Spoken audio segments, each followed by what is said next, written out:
Hello ඔයාලා හැමෝටම සුබ දවසක්. අද අපි මේ යන්නේ ගොඩක් දවසක් ප්ලෑන් කරලා යන්න ආසාවෙන් ඉඳපු ගමනක්. අපි මෙහෙට ආපුම දවසේ ඉඳලා අපේ අයියා කිව්ව කතාවක් තමයි මෙහි ලස්සන තැන් තියෙනවා මං ඔයාලව නිවාඩු පාඩුවේ එක් කරගෙන යන්නම්කෝ බලන්න කියලා. අපි තුන්දෙනාගේ වදෙන් බේරෙන්න බැරි කමටම ඔන්න එයා කිව්ව විදිහටමද එයාට නිවාඩුවක් හම්බ වෙච්ච ගමන්ම අපි එතනට එක් කරගෙන ගියා. මේ යන්නේ කොහෙද කියලා කියන්න බැරි වුණානේ. අපි මේ යන්නේ කොරියාවේ තියෙන ලස්සන මිදිවත්තක් බලන්න. එහෙම කියලා තමයි අයියා එයාගේ යාළුවයි අපිව මේ ගමන එක්කන් ආවේ. ගිහිල්ලාම බලමු මේ කියන තරම් මේක ලස්සන එකක්ද කියලා. මගින් නවත්තලා අපි කෝපි එකකුත් අරගත්තා බොන්න. හදිසියෙන් ආපු ගමනක් නිසා මොනවත් උදේට කාලා එන්නත් බැරි වුණා. මේ ඉන්නේ අපි තුන්දෙනා. කාර් එකට නැග්ග වෙලාවෙ ඉඳලා අපි තුන්දෙනා නම් හිටියේ ගොඩක් සතුටකින්. මොකද ගේ ඇතුළෙම ඉඳලා අපිටත් එපා වෙලා හිටියේ. අපි දැන් තැනට ඇවිල්ලායි තියෙන්නේ. පිනිල් හවුස් එකක් අතර තමයි මේ මිදි වගා කරලා තියෙන්නේ. අපිට මුලින්ම ලැබුණ උඩ එකට යන්න අපි ගිහිල්ලා බලමු.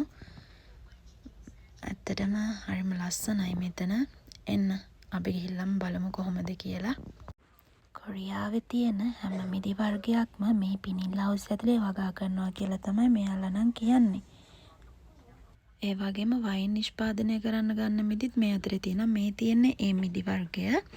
ඒ වගේම තමයි වම්බටු කරලක් වගේ තියෙන මිදි වර්ගයක් තියෙනවා මේකේ. මේ තියෙන එක ඒක හරිම රසයි. හරිම රසයි කියන්නේ මාරම රසයි ඒක. මේකත් ඒ වගේම රසයි. මේ කොළ පාට දිග මිදි එක. එතකොට මෙතන ඔය තියෙන මේ දම් පාට රවුම් වගේ එක ගොඩක්ම වයින් නිෂ්පාදනය කරන්න තමයි ගන්න. මොකද ඒක පොඩක් ඇඹුල වැඩි. ඒත් ඒක ඇඹුල වුණත් අමුතු රසක් තියෙනවා. මේ තියෙන අර මං කිව්ව වම්බටු මිදි එක. ඒක හරිම රහයි. කිසිම ඇඹුල ගතියක් නැහැ. ඔය මිදි වර්ග දෙකේම ගොඩක් රසයි. මෙතනින් කාලා බලලා මිදි සල්ලි දීලා අරගන්නත් පුළුවන්. ඇදි තරම් ගන්නත් පුළුවන්. අපි ගොඩක්ම මිදි වර්ගවල රස බැලුවා. ඇත්තටම ගොඩක් කෑවා. මාරම රහයි. මේ අය නම් කියන්නේ මිදි වලින් විටමින් C, විටමින් K ප්‍රතිඔක්සිකාරක නිපදවනවා කියලා තමයි. ඒ වගේම තමයි මේ මෙතන තියෙන හැම මිදි වර්ගයකින්ම ජූස්, වයින්, ජෑම් ඒවා හදන්න ගන්නවා. ඒ වගේම තමයි මිදි සිරුරේ පරිවෘද්ධියට හොඳට උපකාර කරනවා වගේම තමයි රුධිර පීඩනය අඩු කරන්නත්, හෘද රෝග අවදානම් අඩු කරන්නත් උපකාර වෙනවා. ලංකාවේදී නම් අපි මිදි කනවා ගොඩක්ම අඩුයි. අපි ගොඩක් වෙලාවට මිදි කන්නේ පොඩි ළමයෙක් ගෙදර ඉන්නව නම් හරි, වයසක කෙනෙක් ගෙදර ඉන්නව නම් හරි විතරයි.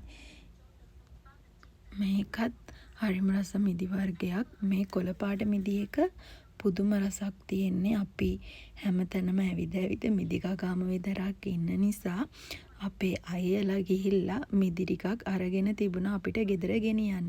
මොකද මේ ඇයට කරන උදව්වක් විදිහට අපේ මිදි කාලා විතරක් ඇවිත් හරියන්නේ නැහනේ. ඉතින් අපි ගෙදර ගිහිල්ලත් කන්න මිදි අරගත්තා. මේ හැමතැනම තියෙන්නේ දම් පාට, කොළ පාට, රෝස පාට, රතු පාට මිදි ඔක්කොම වගේ හරිම රසයි. මේ තියෙන මිදි එක ගොඩක්ම රසයි. හැබැයි මෙතන තිබිච්ච මිදි වලින් මම නම් ගොඩක් ආසම කරන සහ රසම මිදි එක තමයි අර මං කලින් පෙන්නපු වම්බටු මිදි එක. මෙතන හරිම නිදහස් තැනක්. අපිට ඕන විදිහට ඇවිල්ලා ඇති තරම් ෆොටෝස් අරගෙන ඕන තරම් මිදි කාලා බලලා ඒ වගේම අරගෙන යන්නත් පුළුවන්. අපි මිදි කන අතරේ අපේ අයියා නම් ගිහිල්ලා මිදි අරගෙන තිබුණා. මොකද අපිත් එක්ක ගියොත් ඒ වැඩ වෙන්නේ නැති නිසා මේ ඉන්නේ අපේ අයියයි එයාගේ යාළුවයි මායි අපේ අක්කලා දෙන්නයි. ඉතින් අපි කට්ටිය තමයි මිදිවත්ත බලන්න ගියේ. ඔය විදිහට අද දවස අපේ සතුටින් ලස්සනට ගෙවිලා ඉවර වුණා. එහෙනම් අදට ගිහින් එන්නම්. බයි.